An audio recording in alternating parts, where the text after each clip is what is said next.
James hosts Buzzcocks.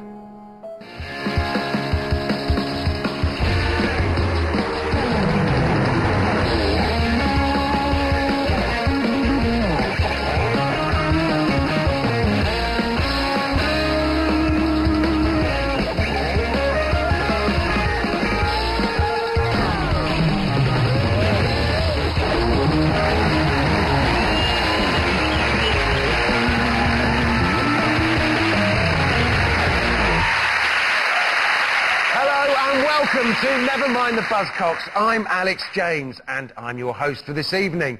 It's a very special night tonight because finally I get to be the front man and I get to do things like this.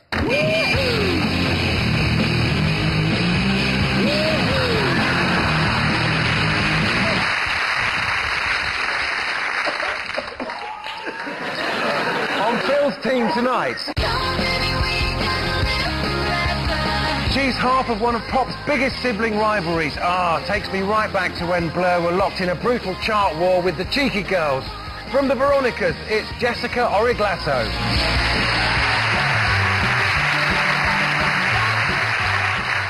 Also on Phil's team, he's an actor, comedian and talented impressionist. Tonight, doing an impression of someone who actually wants to be here. It's Peter Serafinowicz.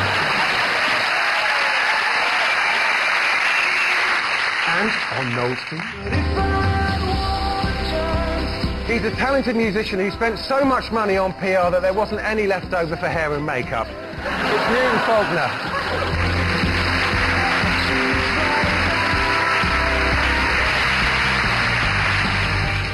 And she's been described as the Rice Krispies of comedy. She's snappy, she's crackly, and she's available for about £2.50. It's Holly Walsh. Those are our teams. Let's make a quiz about pop music.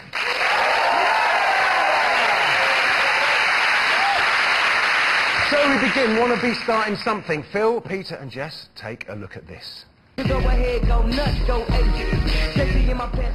He was recently called a jackass by Barack Obama, and just to explain to a British audience what that means, it's equidistant between plonker and wanker.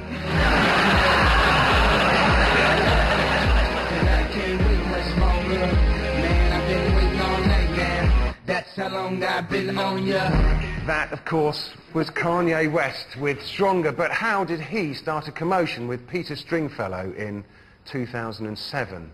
Well, the sun actually does shine out of his arse, my God. Yeah, it sets in the west. I know who that is, actually. Peter Stringfellow? No. Ah, well. Peter Stringfellow. Well, he runs a string of... Gentlemen's... are they strip clubs? Yeah. I can't say I'm familiar with them, although the loyalty card does bring benefits. He's like a creepy guy, but he's like the avuncular side of creepy. Do you know what I mean? The acceptable face of creepiness. He's like a Randy Wurzel Gummidge. He's a DJ, impresario, and so he runs these clubs for lonely, sad men. Cool. To come in and drink lager and cry into it. Not to comment, I don't think they allow you to do that. That made it any clearer for you. Yeah, completely. Thank you so much. Jess, why don't you tell us a bit about the Veronicas? We have an album coming out on October 12th, actually. I think that's why I'm here. Please buy it. Just an album, no cheese? No cheese. Oh, no cheese, darling. Yeah. But you might be able to tell us about some cheese, I've heard. Maybe. Yeah, as well as the fact that you played bass for Blur, a lot of people won't know, Alex, is of course you are a cheesemaker. I am. What's your stance on Derry? Well, I think the triangles are okay, but I was thinking maybe a rhombus. Derry rhombus? Yeah. I saw some cheese in a supermarket and the packaging was like little soccer balls. And I thought, that is pathetic. Just trying to make kids eat footballs because they won't eat cheese. You came here tonight on a skateboard with Baby Bell wheels. I do like those a lot. If I could fashion a hat out of that waxy red stuff, I'd get an erection. They come in sacks, I love that, sort of netting. Sacks, Little yeah, like they've netting. been caught. Little cheese prisons. I like to imagine a baby girl walking through a forest and all of a sudden getting pulled up into the air. Little wax feet kicking through the netting. Help me! You know, if you leave them on the side for a few weeks, they mature into adult bells. I thought they were like amoebas, they just split into two. Keanu, or whatever he's called, puts them in his cheeks. He's a baby bell squirrel.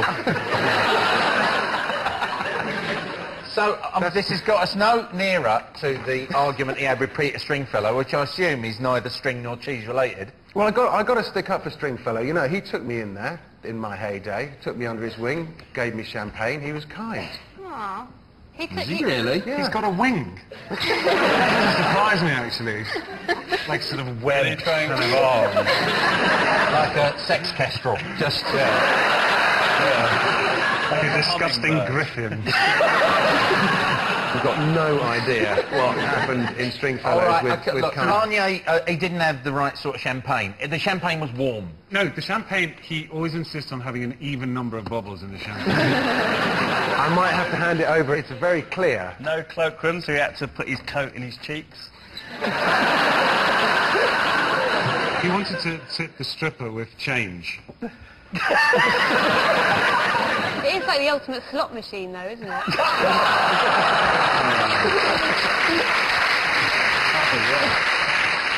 Well, I don't think anyone's going to guess. According to Stringfellow, Kanye left his club without paying for any of his 6 lap dances. Stringfellow was particularly annoyed because he'd put his back out during the 4th one, but baffled on bills to pay. Barack Obama recently hit the headlines when he called Kanye West a jackass. In a desperate attempt to match him, Gordon Brown responded by having Keisha thrown out of the Sugar Babes. OK, well, I don't think I can give you any points. OK. Right. But Noel, Holly and Newton, take a look at this. Long-haired, wrinkly and ravaged by the sands of time, I know what you're all thinking. Jennifer Aniston's really let herself go. It's Iggy Pop.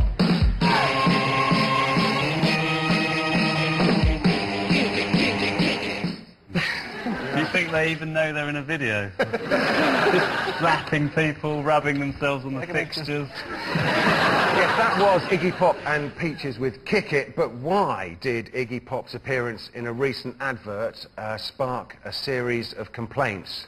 Is he the face of Ronsil? They'd never sell any of it if he was the face of Ronsil. He's incredibly well preserved. In that video, he looks like a corpse filled with rats. He looks like a flesh-coloured sleeping bag filled with baby bells. I love Iggy, I'm not going to diss him, but it is a weird set. If you're going to get Peaches and Iggy Pop, why would you put them in home base or wherever they are? I don't understand. Well, really, we're into the sort of the arena of ill-advised endorsements. John Lydon did a butter ad, didn't he? He did. That he was did. quite disturbing. And you've done a shampoo ad.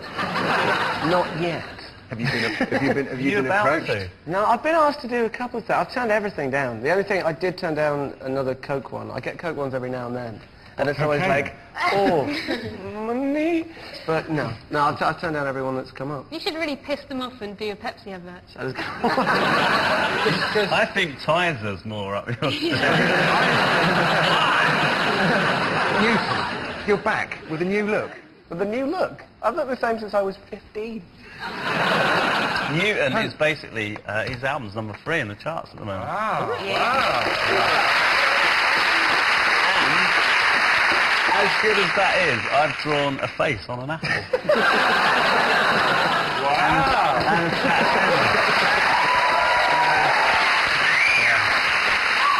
I think we know the real winner is in this situation. That one went a bit wrong. I think it'd be weird if you opened a banana and then inside it was just like a really long lemon. be weirder if there was a motorbike in there. Very good. Do you know what on earth I'm talking about? Is it because the car insurance that he was advertising actually didn't... Well, yeah, it wasn't applicable to musicians or self-employed people? Very good. You are right. The answer is he starred in an advert for Swift Cover, boasting, "I got insurance on my insurance," even though the company didn't cover musicians. Goes some way to explaining Iggy's hit single, "I Am the Passenger," brackets, not a named driver. Speaking of his younger days, Iggy Pop once said, "There are things I don't remember. I wake up with bumps on my head, blood on my shirt, and something green coming out of my penis." Sounds exactly like the VIP tent at the 2008 British Cheese Awards.